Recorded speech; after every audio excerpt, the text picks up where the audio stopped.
ಕಂಡೆ ಹರಿಯ ಕಂಡೆ ಕಂಡೆ ಹರಿಯ ಕಂಡೆ ದೇವಾದಿ ದೇವ ಧನುಜಾದಿ ವಂದ್ಯ ಧರಣೀಶನ ದಿವ್ಯ ಚರಣ ಕಮಲ ಯುಗವ ಕಂಡೆ ಹರಿಯ ಕಂಡೆ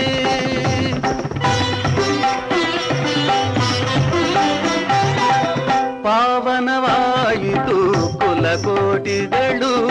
ಹುಟ್ಟಿದು ಹೋದವು ಪರಿತಾಪಗಳು